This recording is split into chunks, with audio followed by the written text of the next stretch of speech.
Morning voice എന്ന അനുഗ്രഹീത പ്രോഗ്രാമിലേക്ക് ഏവർക്കും സ്വാഗതം. ദൈവനാമമഹത്വത്തിനായി ഒരു ഗാനം നമുക്കിപ്പോൾ ശ്രവിക്കാം. യേശുപരാ ജീവനെനിക്കായി വെടിഞ്ഞു,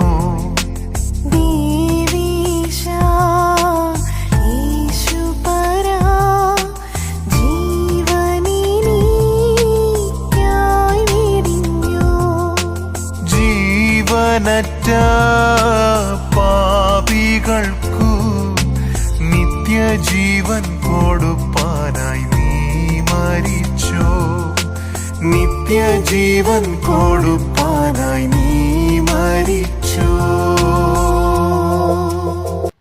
ഇന്ന് ദൈവവചനത്തിൽ നിന്ന് കർത്താവിൻ്റെ ദാസൻ വിജയദാസ് ചെട്ടിക്കോണം ധ്യാനചിന്തകൾ പങ്കുവയ്ക്കുന്നു. പ്രാർത്ഥനയോടെ ശ്രവിച്ചാലും. ദൈവനാമത്തിന് മഹത്വമുണ്ടാകട്ടെ. മോർണിംഗ് വോയിസിലൂടെ ഈ വചനചിന്ത ശ്രദ്ധിച്ചു കൊണ്ടിരിക്കുന്ന എല്ലാവർക്കും കർത്താവായ യേശു ക്രിസ്തുവിൻ്റെ നിസ്തുല്യനാമത്തിൽ സ്നേഹവന്ദനം അറിയിക്കുന്നു. ഇന്നത്തെ ചിന്തയ്ക്ക് ആധാരമായി ലേവ്യ പുസ്തകം 6-ാം അധ്യായം അതിൻ്റെ 12-ാമത്തെ വചനം വായിക്കുന്നു. യാഗപീഠത്തിൽ തീ കെട്ടുപോകാതെ കത്തിക്കൊണ്ടിരിക്കണം. പുരോഹിതൻ ഉഷസ്സു തോറും അതിന്മേൽ വിറക് കത്തിച്ച് ഹോമയാഗം അടുക്കി വച്ച് അതിന്മീതെ സമാധാനയാഗങ്ങളുടെ മേധസ് ദഹിപ്പിക്കണം. യാഗങ്ങളും യാഗ നിയമങ്ങളും ലേവ്യ പുസ്തകത്തിൽ വളരെ വ്യക്തമായിട്ട് നമുക്ക് കാണുവാനായിട്ട് സാധിക്കും. ആ കൂട്ടത്തിൽ വളരെ പ്രധാനപ്പെട്ട ഒരു യാഗമാണ് സമാധാന യാഗം എന്നുള്ളത്. നമുക്കറിയാം, കർത്താവായ യേശു ക്രിസ്തു ലോകത്തിൽ വന്നതിൻ്റെ ഉദ്ദേശ്യ ലക്ഷ്യം തന്നെ സകല മാനവരാശിക്കും സമാധാനം നൽകുക എന്നുള്ളതാണ്.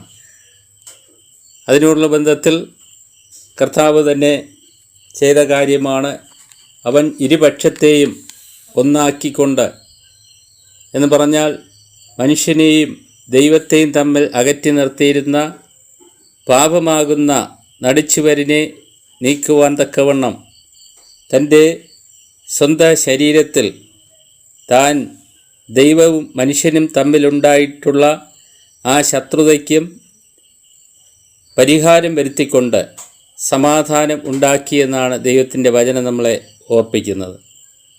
പഴയ നിയമ യാഗങ്ങളുടെ അതിൻ്റെ സാക്ഷാലുള്ള പൊരുൾ കർത്താവായ യേശുക്രിസ്തുവിൻ്റെ യാഗമരണമായിരുന്നു എന്നുള്ളത് എല്ലാവർക്കും അറിയാവുന്ന കാര്യം തന്നെയാണ്.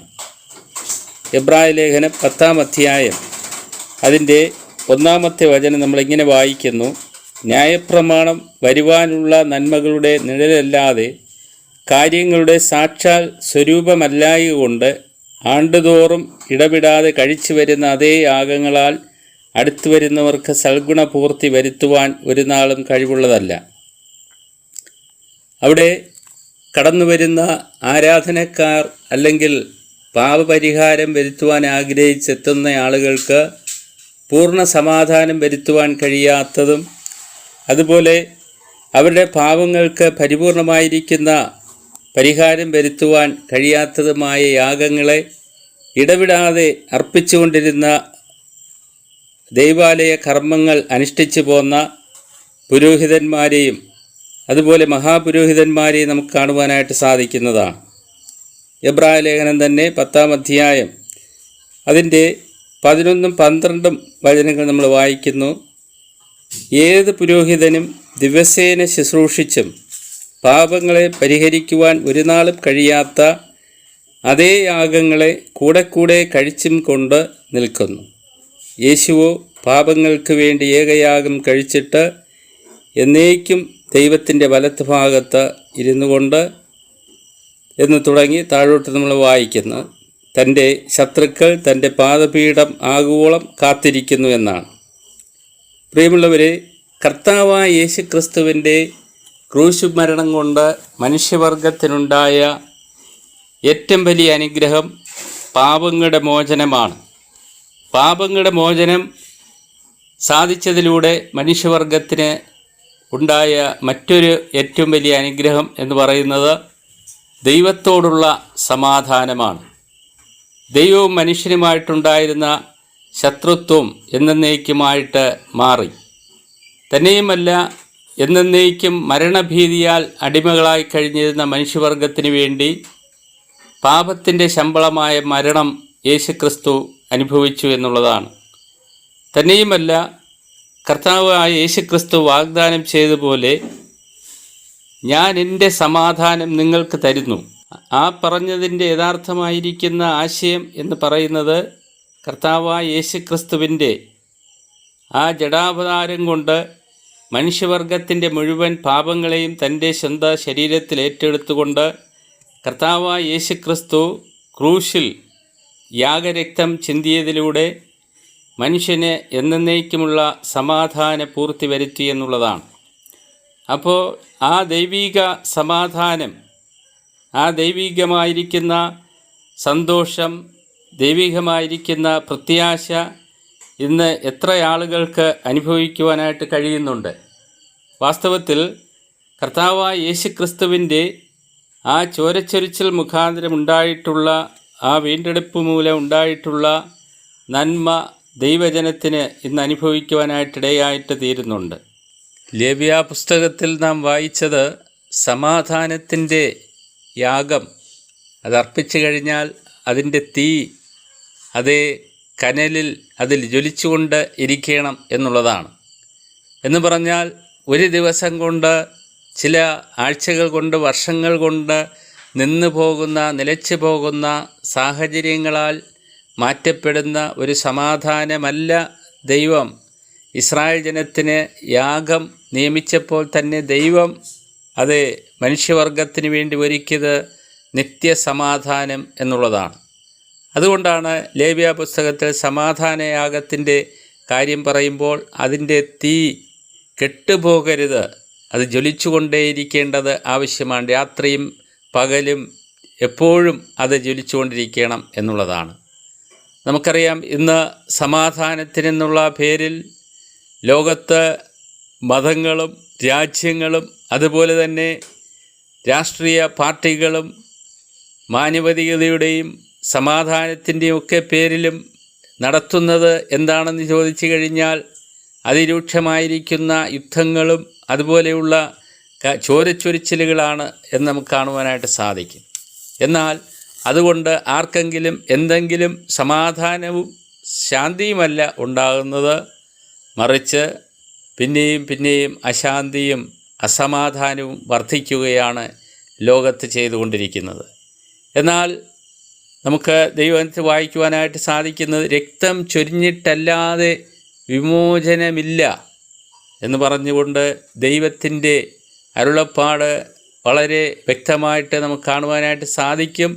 അതിൻ്റെ അർത്ഥം പാപത്തിൻ്റെ ശമ്പളമായിട്ട് അല്ലെങ്കിൽ പാപത്തിൻ്റെ പരിഹാരത്തിന് വേണ്ടി ദൈവം വംശത്തിന് വേണ്ടി ഈ ലോകത്തിലേക്ക് മനുഷ്യാവതാരം ചെയ്തു വന്ന് തൻ്റെ തിരുനിണം ലോകത്തിന് വേണ്ടി ചൊരിയപ്പെട്ടുകൊണ്ടുണ്ടാക്കിയ ആ സമാധാനം, അതിന് തുല്യമായിട്ടൊരു സമാധാനം ലോകത്താർക്കും വരുത്തുവാൻ കഴിഞ്ഞിട്ടില്ല, കഴിയുകയുമില്ല. ആ സമാധാനം വിശ്വാസത്താൽ അനുഭവിക്കുന്ന, നേടിയെടുത്ത ദൈവത്തിൻ്റെ മക്കൾ എന്നും സമാധാനത്തിന് തീർച്ചയായിട്ടും അവരുടെ ഹൃദയങ്ങളിൽ സ്ഥാനമുണ്ട്. അവരുടെ ആ ആരാധന എപ്പോഴും ആ സമാധാന ദാതാവായ ദൈവത്തിനായിരിക്കും. ആ സമാധാനം ഉള്ളിൽ വസിക്കുന്നത് കൊണ്ട് നമുക്ക് സമാധാനം വരുത്തിയ നമ്മുടെ അരിമനാഥനായ കർത്താവിനെ നാം ആരാധിക്കുവാനായിട്ട് കടന്നു പോകുന്ന വേളയിൽ തീർച്ചയായും ഈ വലിയ സമാധാനം നമുക്ക് ഹൃദയത്തിൽ നിറഞ്ഞു നിൽക്കുന്ന ആ സന്തോഷത്തോടുകൂടെ തന്നെ നമുക്ക് നമ്മുടെ കർത്താവിനെ ആരാധിക്കുവാനായിട്ട് സാധിക്കും എന്നുള്ളതാണ്.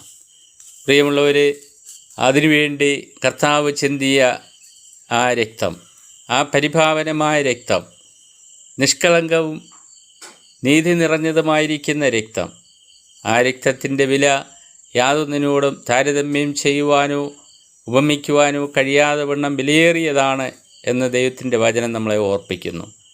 ആ രക്തത്തോട് അല്ലെങ്കിൽ ആ ദഹിപ്പിക്കപ്പെട്ട അല്ലെങ്കിൽ വെണ്ണീറായി തീർന്ന ആ കുഞ്ഞാടിൻ്റെ ശരീരത്തോടും രക്തത്തോടും മഹാപുരോഹിതന്മാർ എന്തുമാത്രം ആദരവ് കാണിക്കണമെന്ന് പ്രത്യേക നിയമമുണ്ടായിരുന്നു.